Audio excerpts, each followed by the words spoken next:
deux services civiques, Brandon et moi.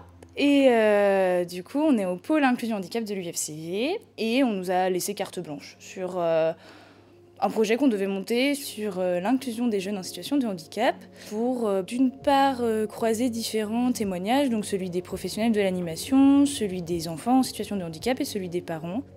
Et d'autre part, de prendre en compte le vécu des enfants, de comment ça se passe pour eux. Parce que quand on prend les représentations d'enfants qui sont sur une personne en situation de handicap, généralement il y a de la peur. Et ça n'a pas lieu d'être parce que c'est un individu comme un autre. Depuis 5 ans, je travaille pour l'inclusion des enfants porteurs de handicap dans le champ du loisir. Il faut savoir que dans le loisir, effectivement, c'est pas toujours connu, mais il y a pas mal de dispositifs qui existent, que ce soit pour l'inclusion ou que ce soit pour l'accompagnement du handicap. En Normandie, plus spécifiquement, si on se concentre un peu là-dessus, il faut savoir que dans le Calvados, il y a effectivement ce qu'on appelle la charte accueil réussi, et qui réunit en fait des acteurs de l'animation qui se sont réunis en se disant comment on peut travailler sur l'inclusion des enfants porteurs de handicap pour que ça se passe bien. D'où accueil réussi. Il y a des professionnels qui vont accompagner, qui vont savoir orienter vers les bonnes personnes et vers les bonnes structures de loisirs. Parce que je pense que la première chose, c'est de se dire, bah oui, c'est possible, oui, il y a des structures qui vont vous accueillir, et du coup, faut pas s'interdire d'aller poser la question. J'ai du mal à travailler. L'NVD m'aide. J'aime bien venir à l'NVD parce que j'ai les animateurs avec moi. Je viens jouer. J'aime bien fabriquer des masques. Ça se passe bien avec les autres enfants. Donc cette fille s'appelle Elina et elle est atteinte de troubles de comportement. Elle peut se mettre d'un coup dans sa bulle, ne plus nous entendre, ne plus nous écouter. Ça a été reconnu récemment, l'année dernière. L'équipe supposait qu'elle avait un handicap et la famille, on en a parlé avec la famille et ça a été officiellement reconnu. Alors ça a changé quelque chose pour elle puisqu'elle prend des médicaments maintenant. Et depuis qu'elle est reconnue, ça va beaucoup mieux. Elle s'est vachement calmée et on la reconnaît plus, quoi. Nous avons un regard un petit peu particulier sur tous les enfants qui ont des difficultés, quelles qu'elles soient, puisque certains des enfants sont reconnus porteurs de handicap et d'autres ne le sont pas. Parfois, c'est les parents qui n'ont pas forcément fait la démarche MDPH.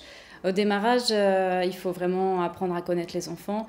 C'est vrai qu'on va accueillir des enfants avec des troubles du comportement, donc il faut apprendre à les connaître, qu'ils puissent apprendre aussi à nous connaître et effectivement qu'on puisse surpasser ensemble les différentes difficultés. Moi, c'est des loisirs. Ses parents les venaient ici. Oui, j'aime bien. Rose est malentendante, appareillée. Elle entend ce qu'on dit, mais peut avoir des difficultés quand on a nos masques pour parfois lire sur nos lèvres. Ma mission, c'est de faire des aménagements et d'essayer d'aider pour que les enfants à besoins particuliers soient plus confortables et mieux accueillis sur le centre.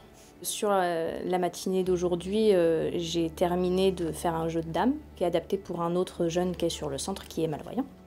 Il sait se faire des amis, réussir à adapter un jeu, à aller faire un foot avec les animateurs et nous faire tomber ou autre, parce que du coup on l'accompagne.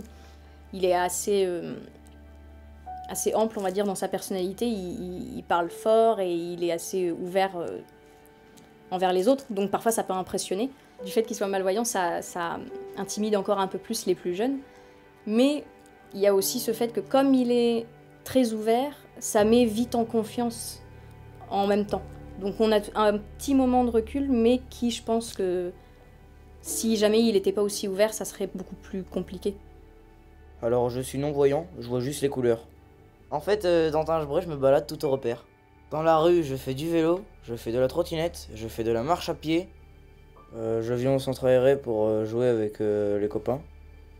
Des fois, ils enlèvent les obstacles qu'il y a dans le centre pour moi, en fait. Et donc du coup, par exemple, s'il y a quelque chose par terre, il faut le ramasser pour éviter que je me prenne les pieds dedans. Ça m'a fait quand même plaisir de faire la vidéo pour que les autres personnes malvoyantes savent ce que je fais. Je suis concernée par le handicap d'un enfant puisque mon fils est porteur d'une maladie génétique rare, le syndrome Williams-Beuren. Donc c'est une maladie qui a pour caractéristique d'avoir un retard moteur. Il peut y avoir un trouble cognitif. Et aujourd'hui, mon fils a 6 ans tout juste. Voilà, et évolue plutôt bien, aussi grâce aux professionnels qui l'accompagnent. J'ai 2 enfants et il ne faut pas oublier qu'ils sont là. Enfin, mon deuxième, il est là, il a aussi besoin d'attention. Donc il faut savoir jongler entre sa vie professionnelle, sa vie de couple, sa vie de maman. Et tout ça, c'est pas simple. Surtout, restez pas seul.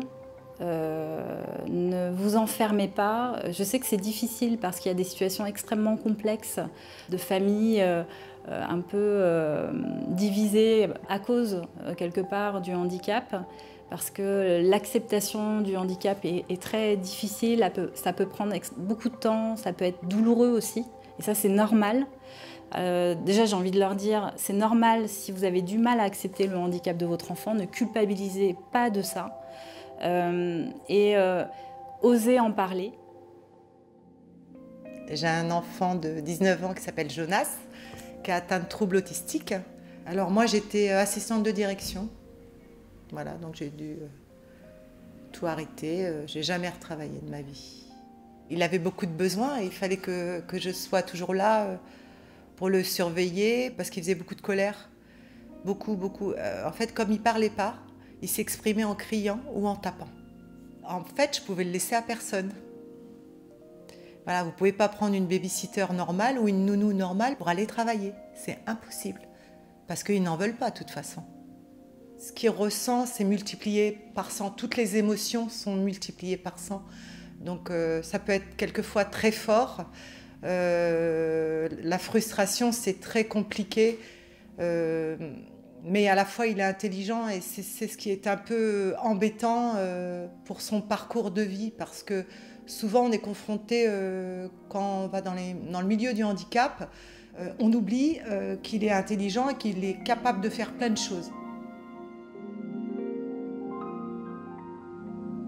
Moi, ce qui m'embête le plus, c'est vraiment le côté de la maman qui va se mettre sa vie de côté pour son enfant. Moi, je trouve ça fabuleux. Enfin, ma mère l'a fait. C'est incroyable, mais à la fois, ça a tellement des conséquences hyper compliquées. Enfin, c'est pas anodin. Et je trouve que l'accompagnement des familles, au-delà de l'enfant, est hyper important. Et je pense qu'il faudrait qu'il y ait plus de communication sur l'aide proposée, sur l'aide disponible.